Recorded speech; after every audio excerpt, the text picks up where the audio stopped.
I've not really become old, but I'm on my way. I want to be able to own that, and I want it to be fun and cool for me. It is also important for men to be in the feminist dialogue because it allows them to get better living environment. So I know till 6 years ago, they were like, she's a senior comic. I was like, senior hogi? What? Who is senior? I'm younger than most of y'all.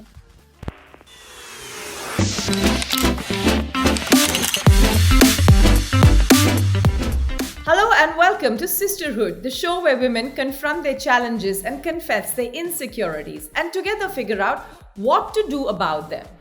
Life begins at 40, 50, 60, 70, 80. At what? We've heard this so often. When does life begin? As if life is waiting for age to turn a number. Would the world be completely different if we were born at 80 and progressively lowered our age from 70, 60, 50, 40, 30, 20, what have you? Why are women subject to ageism in addition to sexism? There are studies to suggest that at any given time at a workplace, women who cross 40 and men who cross 45 are subject to ageism. But what's pretty clear is that the discrimination that comes with age hits women the hardest, hits women first. In fact, ageism hits women much earlier. At workplaces, any visible sign of ageism, whether it's about freckles, crossing that 40 barrier, having a child or having more than one, just sort of facing any sort of physical difficulty is looked at as unattractive. But what's worse, it's looked at as incompetent. So why does any discrimination boil down to our physical appearance? Why is it that a woman with grey hair is considered sexy but not smart? Ageism, like sexism, is all pervasive. It happens to women across sectors, whether they're working in corporate corner offices or are Bollywood divas. Today at Sisterhood, we break this down with different women talking about how ageism hits them. Heading to Konkana Sen first. Konkana, you've often said aging is a privilege. How are you breaking this down? It's a very interesting thing because, I like to prep generally a little bit in life. I like to look ahead and think a little, on what's coming. So I've already ordered one book, Wisdom of Menopause. I hear that perimenopause can last for 8 to 10 years. So, and I'm 42. So it's a coming, it's looming in the horizon. So I'm trying to see for myself how I'm going to work it, how I'm going to figure. So I'm always looking for cooler, older women to kind of and I found a few who I like. And I feel it's important to say my age, and to just normalize it. And there's no pressure that you have to say your age or you have to say your weight. I don't mean to put that pressure. But I think for me, it's important to kind of own it. I've not really become old, but I'm on my way. I want to be able to own that, and I want it to be fun and cool for me. Before I introduce my next guest on the show, Geetika Vidya, who has been a sensation on OTT platforms with her work in Sony and many other films such as Thappad, I'd like to point out a couple of things. Take a look at these pieces of information. There is a problem with ageism. Thinking that women after 40 or any such number are not effective and are incompetent directly hurts the economy. Women, as they get older, have more experience. They understand the ways of things and therefore can be hugely valuable. Any older person is saving money and thinking investments and truly changing the way their family, their children and anybody else must be looked at. According to me, aging is a woman's superpower. As Mark Twain said, age is an issue of mind over matter. If you don't mind it, it doesn't matter. Geetika, thanks very much for joining us. I really appreciate you taking time out. First off, a big part of ageism is so deeply connected with body image issues that we see all the time in the film world or as just women. Why is that?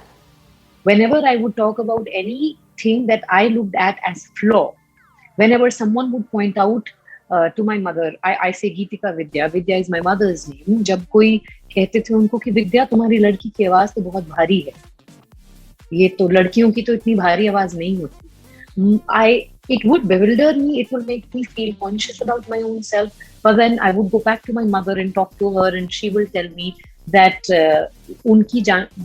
उनकी knowledge सीमित है, वो दुनिया नहीं समझते, उनके जो ऐसी बातें कहते हैं उनमें समझ कम है, उनको माफ कर दो. तो अच्छा ठीक है मम्मी.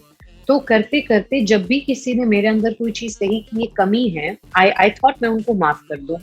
फिर जब मुझे भी खुद में कोई कमी दिखने लगी तो मैंने डिसाइड किया कि किस हद तक मैं खुद को बेहतर बनाऊंगी और कहाँ जाने के बाद मैं कहूंगी ये तो मैं ही हूँ. On many of these issues, one would say that men need to stand up and raise their voice. Men need to step in and actually create that support system that women have never had, whether it's in corporate India or whether it's at, let's say, the artist's door. अरे आधी दुनिया तो आदमी से ही बनी हुई है. मतलब अगर एक देश में 100 लोग हैं, 100 में से 50 ही लोग एक चीज के बारे में बात कर रहे हैं, तो 100 के 100 लोग बात करेंगे तो बेहतर है. It increases the number of people who are speaking towards something, and it is also important for men to be in the feminist dialogue because it allows them to get better living environment. Yeah. If we look at some superficial freedoms that men have had, yes, they've had those freedoms, but a lot of men don't want that. I know men who would want to be allowed to live peacefully if they don't earn and just stay at home and cook. They would like to get a better environment around them, but abhi wo keh bhi nahi paate. So feminism will just make this world a better place to live in for everyone. I really like the way you say, I want to own it. I'm not really old, but I'm on my way there and I want to own it. I love the way you put that. But did you ever fear your journey to getting older? No, I never feared it. I didn't fear it. At least not yet. I don't know what will happen when, old age is debilitating. I mean, when you're, I don't know, in your 70s and 80s and, because honestly, if you live to a ripe old age, it just means you haven't had a tragic death. A tragic early death, because that's your alternative. So either you grow old, and apparently growing old is a battlefield where your body just betrays you, and or you just die young. So it's not much of a choice. So let's try to kind of make growing old a little fun. So yes, die young or make getting older fun. I understand the philosophy and the spirit in which you're saying that. But not enough women would start talking about it, thinking about it. And I like the way you've already talked about how much you're reading about perimenopause, menopause. Why do you think you're beginning to do that and, be that confident about that journey? I want to own it first. I don't want something external to make me insecure. So I want to own it. I don't know if I'll manage. I'm speaking like this now. Obviously, who knows what will happen down the line, but that's the aim. I think if you have to, I personally feel powerful when I can own my truth, like whatever it is. It's not perfect. It's hugely flawed, many things. But I have to be able to say, like nobody else should come and say, oh now that she's become 42, 45, she's, or even if they are saying that's on them. I don't want to internalize that at all. That's the thing, the ways of thinking are inherited, families or culturally. So you don't have to participate in it. I think that's a brilliant point. You don't want to internalize it. Recently, Konkana shut down trolls on Instagram who were questioning her about how she's beginning to look old. That's the thing about looks, that in the film industry, predominantly, ageism is something that is sort of taken with a big sense of this doesn't work. Let's not have somebody who's looking older. Everybody needs to work towards becoming younger, right? And that's why we talk to a bunch of different artists on this show today. But yes, I think it's very important what Konkana specified right there about how artists have to look at themselves and be open to being comfortable with their own flaws, which is not just with ageism, if you ask me, it's also true with sexism, but I'll get to that part in just a bit. At this point, I'm going to introduce Aditi Mittal. It seems like the entire spectrum of artists are facing sexism and ageism at various levels. Aditi Mittal, thanks for joining us. I know we're going to see you at several stages of Sisterhood in this season. But first off, people calling you the veteran of the comedy scene at such a young age. How do you deal with that? Is that veiled ageism? I'll tell you honestly, one of the defining characteristics of India is that we become junior senior very quickly. तो मेरे को मतलब 10 साल पहले मेरे को senior कहते थे, which I find very weird. Okay, मतलब हम hierarchy में इतना मतलब कूद जाते हैं. So I know like till like 6 years ago they were like she's a senior comic. I was like senior होगी मतलब what? Who is senior? I'm younger than most of y'all. But no, you're a senior comic, and I find that in comedy, and in fact one of the reasons I wanted to do comedy, and I think I still persist to an almost irritating extent to anybody who does not like me, is that I believe that, you know what, I'm only going to get better. I'm only like, after spending 10 years on stage, I know I'm probably better than I was when I started out. Before I move ahead on the show and bring you more perspectives, I'd like to just add something I read on Forbes. It says ageism is a human issue, ageism is a family issue, it is a financial issue, it's a political issue, it's your issue, it is our issue. Precisely the point that we've been trying to make on this show, that everybody needs to break this down. Let's not be ageist, let's not tag people about so-and-so has passed the expiry date, so-and-so is above 40, she's no longer needed, no matter what role, what industry.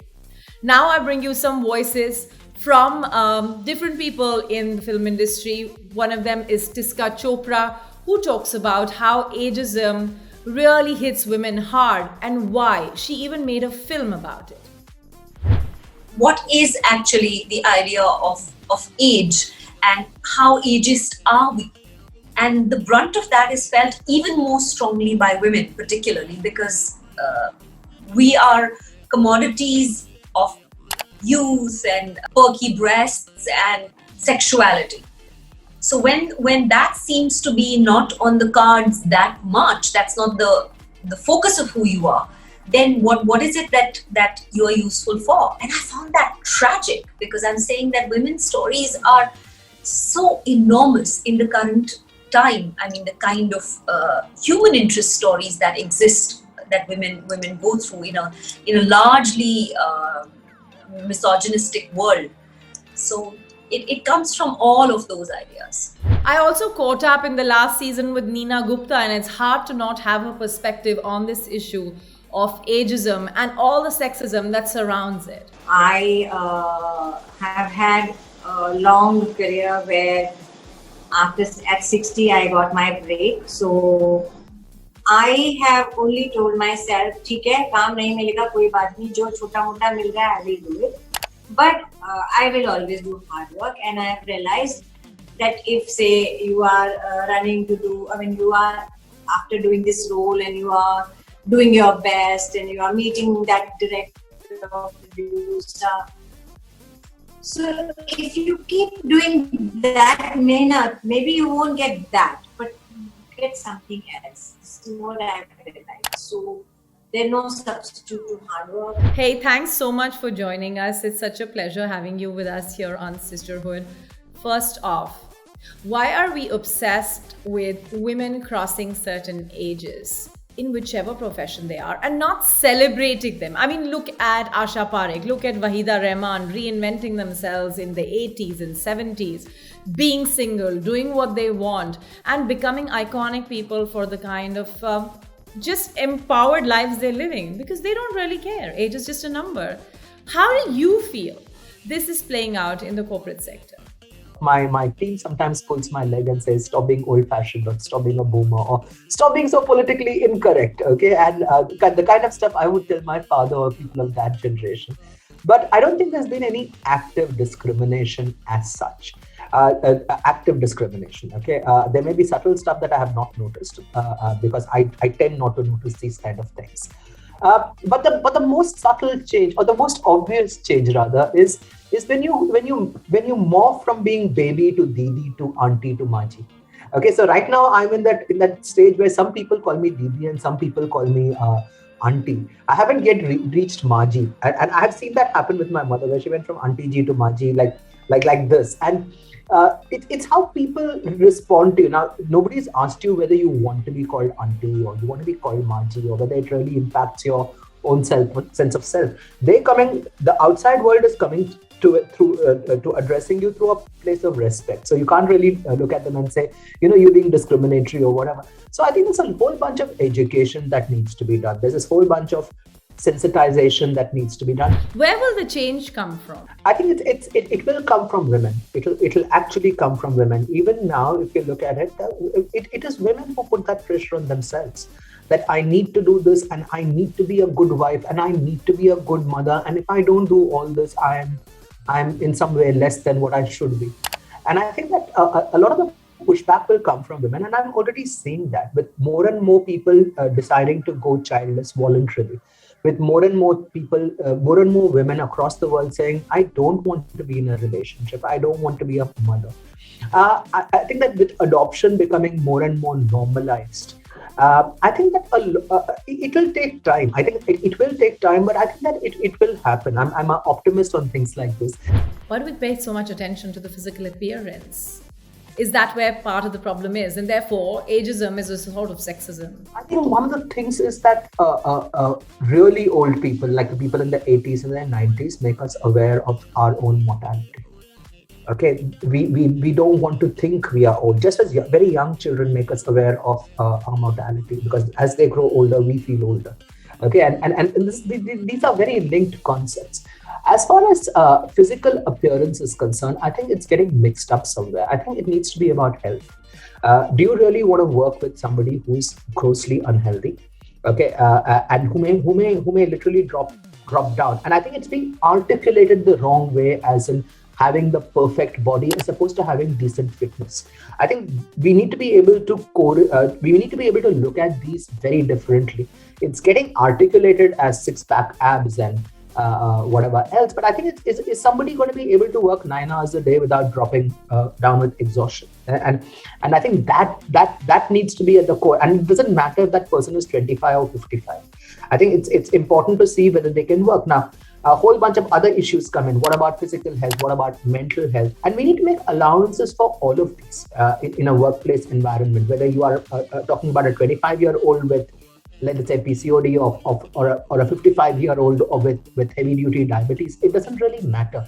The question is, how do you gear or orient a workplace towards empathizing with the fact that people may not have perfect bodies and people may not have perfect minds, and you have to allow for that diversity. And a whole bunch of media attention towards the perfect figure or the perfect board or the perfect abs or the perfect something else. I mean, it's bizarre, because I think that we all need to understand there is no such thing as perfect. I mean, it doesn't exist. There you have it. Lots and lots of different opinions on how films, entertainment, pop culture needs to break away from this entire aspect of constantly reminding us that we are growing old.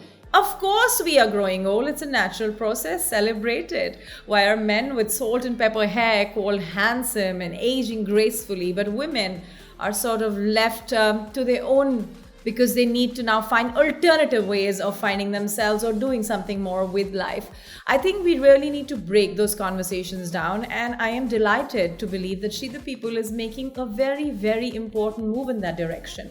When we launched the Over 40 Awards, this is what we were thinking about. Celebrate women who are crossing benchmarks and continuing the fight the way they want to, comfortable in their own skin, with stretch marks, with freckles, with or without them, the way they like it. And it's not even about being physical about it. As we all grow older, we become smarter, we learn our lessons. There is so much value in everything that we have after all that experience. We need to tap it. Let's begin by changing the conversation a little bit and pushing ourselves to normalize the idea that yes, women must continue to achieve, be who they are, without this sort of sword hanging on them about crossing an age milestone. and never have to lie about what their age is again because of the fear of judgment by society. Hey, she's actually crossed 40. Thanks for joining me.